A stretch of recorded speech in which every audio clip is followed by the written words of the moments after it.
ONGC के retire engineer की हत्या के मामले का धून पुलिस ने तीसरे दिन खुलासा कर दिया। दिन में जो दो युवक उनके यहाँ किराए का कमरा देखने आए थे, रात को लूट के इरादे से उन्होंने रिटायर इंजीनियर को मार डाला। आरोपी एडवांस देने के बहाने आए और पेपर कटर से हत्याकांड को अंजाम दे दिया।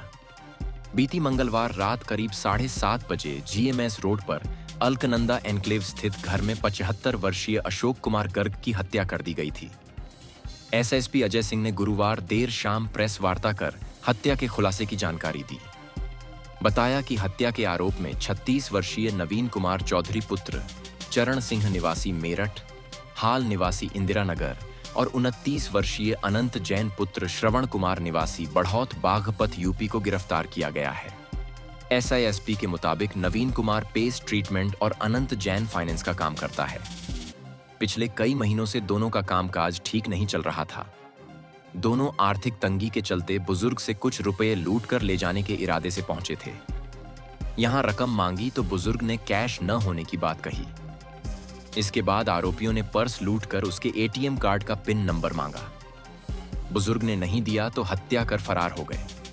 बसंत विहार थानाध्यक्ष प्रदीप रावत ने बताया कि हत्या के आरोपियों से अशोक कुमार गर्ग का पर्स बरामद कर लिया गया।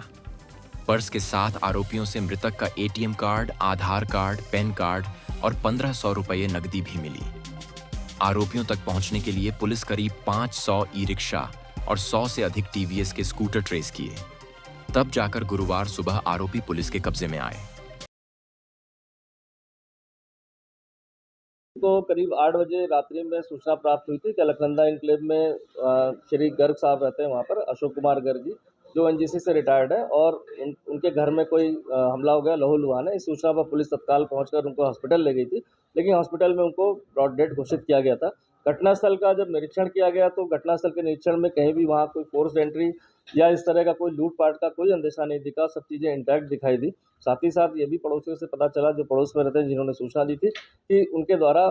श्री गर्ग जी को कुछ कराहने, चिल्लाने की आवाज़ सुनाई दी थी, और साथ ही साथ कोई व्यक्ति वहाँ पर ऐसा लग रहा था कोई पासवर्ड की बात कर रहा था। चूँकि ऐसी बात आई थी, प्रथम दृष्टया जितनी भी पूछताछ वहाँ हो पाई थी, और ये बताया गया कि जब कॉलोनी के लोग वहाँ इकट्ठा हुए तो गेट के बाहर तो 2 व्यक्ति जो है वहाँ से पीछे से कूदकर, जो प्लॉट बने हुए, वहाँ से भाग गए। इस सूचना के आधार पर जितनी भी पूछताछ थी, उनके परिजनों से भी बात की गई, लेकिन कहीं भी कोई रंजिश, कोई प्रॉपर्टी डिस्प्यूट या अन्य कोई ऐसी बात नहीं पता चल पाई थी कि जिससे लग रहा हो कि क्या मोटिव है। चूँकि लूट का मोटिव भी घटनास्थल को देखकर कहीं से नहीं लग रहा था कि कोई खंगालने की बात आई हो, कोई चीज़ चेक की गई हो। तो इसके बाद जो हमारे पास था मुकदमा, जो इनके ब्रदर के द्वारा लिखवा दिया गया था अशोक गर्ग के द्वारा। इसके अलावा जो हमें वहाँ सबसे महत्वपूर्ण बात ये पता चली थी कि वहाँ पर पुताई का काम चल रहा था, और वहाँ पर कमरा देखने के लिए लोग, जैसे आजकल रेंट पर देते हैं, सबलेट का बोर्ड भी लगाया था, और इसके अलावा लोग वहाँ आते रहते हैं। इस आधार पर पुताई वालों से भी पूछताछ की गई तो उनके द्वारा बताया गया कि हाँ, यहाँ पर लोग आते रहते हैं, और दिन में भी 2-3 1-2 फैमिलीज़ वाले, 1-2 लड़के भी आए, और वो अपना कमरा देखकर किराए के बारे में बात करके चले गए।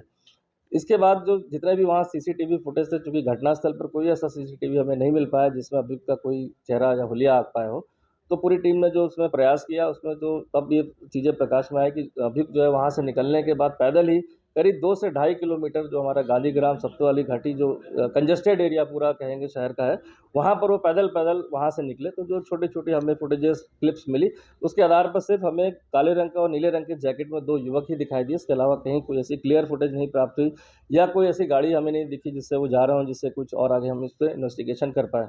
और इसके अगले दिन बाद फिर हमने उसी फुटेजेस के आधार पर लास्ट में एक जगह ट्रैक किया कि एक ई-रिक्शा पर, लाल रंग के ई-रिक्शा पर, वो 2 लोग बैठ के उसी घटनाक्रम के जो कंटिन्यूएशन था उसमें जाते हुए दिखाई दिए, और उसके आधार पर ई-रिक्शा एक ट्रैक हुआ, लेकिन ई-रिक्शा का भी नंबर हमें उस पर रात के कारण कहीं भी ऐसा नहीं आ पाया कि ई-रिक्शा कौन था, जिससे ड्राइवर से कुछ जानकारी की जाए। इसके आधार पर जब ई-रिक्शा की तलाश के लिए हमने फिर से अलग से टीमें बनाई, जितने भी रेड कलर के ई-रिक्शा उस रूट पर या उसके आस-पास के रूट पर चलते हैं, उन सभी को हमने पूछताछ करी, और बाई चांस ऐसा रहा कि वो ई-रिक्शा जिस पर वो 2 युवक बैठ के उतरे थे वहाँ पर, उनको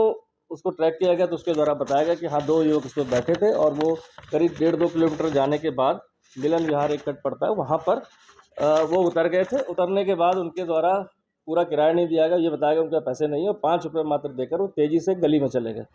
और रिक्शा वाला भी चला गया। और उसके द्वारा जब हमने घटनास्थल का, वहाँ का, जहाँ ये उतरे थे मिलन विहार कट पर 2 युवक रात्रि में, उसका भी निरीक्षण करा। उसमें बताया कि गली दिखाई, बताया इस गली में जाने के बाद वो चले गए, वो पैदल गए, आगे की स्कूटी खड़ी थी, ये स्कूटी उनकी थी कि नहीं थी ये मुझको अंदाज़ा नहीं, और वो भी वहाँ से चला गया।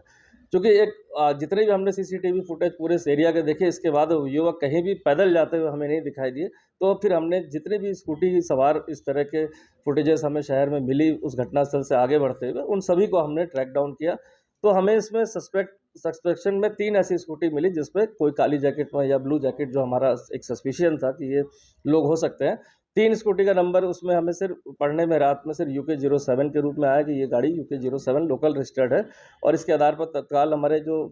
गाड़ी की पहचान कराई गई, तो गाड़ी की पहचान जो हुई वो टीवीएस का जुपिटर मॉडल एक है ग्रे कलर का, वो आया। और इसके आधार पर फिर हमें 6 जो यहाँ पर हमारे जो टीवीएस के शोरूम है, वहाँ पर टीमों को भेजा गया। वहाँ से पूरा डेटा निकाला गया कि यूके 07 नंबर की जुपिटर इस कलर की कितने लोग को यहाँ पर सेल हुई है। तो चांस की बात है कि 125 लोग के करीब हमें ऐसे नंबर आए इसमें, जितने जो उस कलर की स्कूटी और मॉडल को यहाँ पर यूके 07 पर रजिस्टर्ड किया गया था। उस रजिस्ट्रेशन के आधार पर हमने सभी के जो है डिटेल निकाले,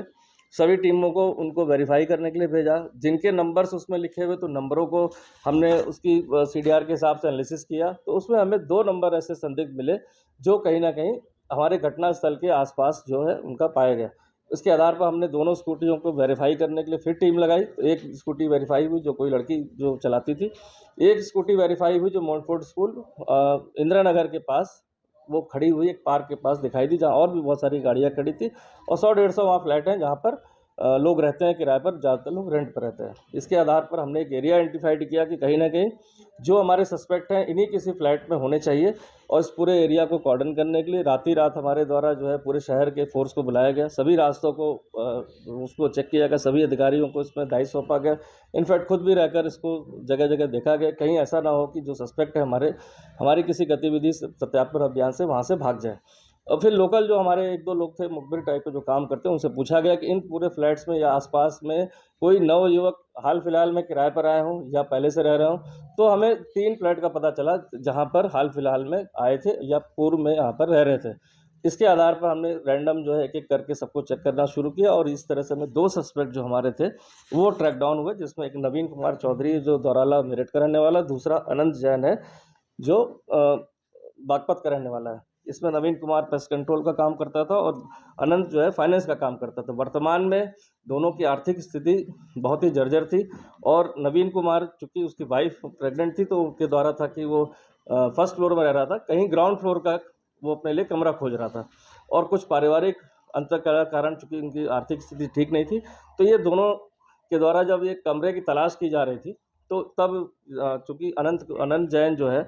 वो पूर्व में भी अलकनंदा एन्क्लेव में रेंट पर रह चुका है, तो उसको पता था कि आस-पास रेंट पे यहाँ काफ़ी लोग किराए पर देते हैं, और उसमें एक सीनियर हैं, वो भी अपने किराए पर कमरा देते हैं, और ये फिर वहाँ गए पूछने के लिए, और इसके बाद जो श्री अशोक गर्ग जी हैं, उनसे वार्ता में पता चला कि इसका एडवांस अगर जल्दी दे देंगे नहीं तो रेंट पर उठ जाएगा। उस एडवांस को देने के लिए उन्होंने कहा कि हम रात को या कल आएँगे आपको उस चीज़ का रेंट का एडवांस देने के लिए, और पुनः ये फिर वहाँ पर करीब 7:15 बजे फिर पैदल वहाँ पहुँचते हैं, अपनी स्कूटी को बहुत पहले खड़ी करके, और उनके दिमाग में था कि कहीं न कहीं